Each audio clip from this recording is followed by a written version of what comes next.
All right, let's focus on how to play this with a band or a buddy who plays guitar or wherever the situation might be. I want to make sure you're prepared to be able to play with others. So what we need to always say is the key. So in this case, the key of E.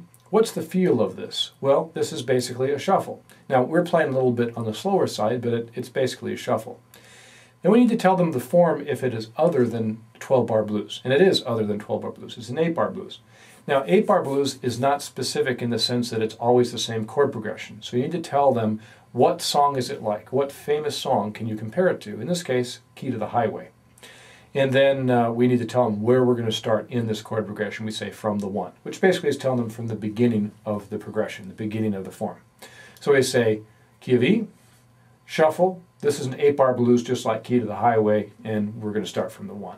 That would be the normal speech that you would give somebody. And then think about what the rhythm is of the song. Hear it in your mind first. You might even play a little bit off microphone, get a sense of it. And once you got it, 1, 2, 1, 2, 3, 4. And notice my count was 1, skip, 2, skip, 1, 2, 3, 4. Now this is slow enough where I can probably just go 1, 2, 3, 4, and they'll start with me. Usually that warning count, 1, 2, is just exactly that, warning. Bass player might be tuning up, drummer adjusting his throne, guitarist looking at the pretty girl. So you basically are letting them know, hey, we're starting this song. And then we get the 1, 2, 3, 4, they're really on board with you. So that's the opening. There's nothing else that's going on through the song that will cause any difficulties. Let's take a look at the ending. On the ending, if we look at our PDF handout, it says the last line, you go 6 blow,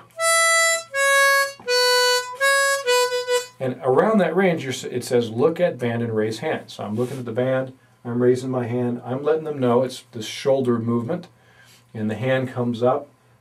They know that the song is going to end because of where I'm looking at them. So I'm going,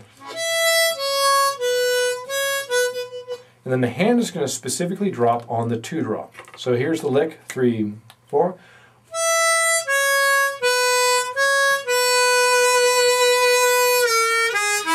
So the hand drops on that 2. Let's practice that. 3, 4.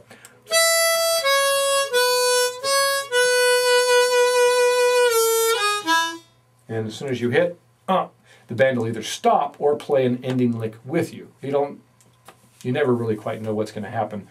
In a live situation, if you're jamming with some buddies, you can tell them to stop, you'll play the lick, or they'll go ahead and play the lick with you.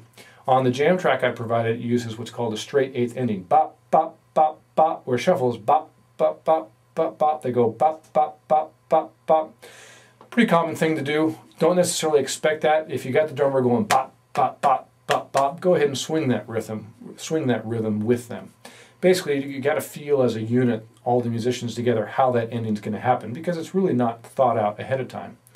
There's generalities of how endings happen, but whether the rhythm slows down, called a retard, or if it straightens its rhythm out a little bit, called straight 8ths, it just depends on what happens at that spot. Again, if you're rehearsing with somebody, then you go ahead and choose, and that's not an issue. Then you're playing your ending lick.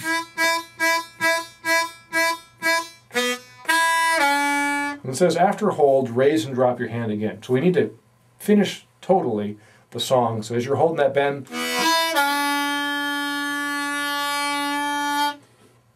and the drummer, dig, dig, dig, dig, dig, dig, dig, dig, dig, dig, dig, dig, dig, dig, dig.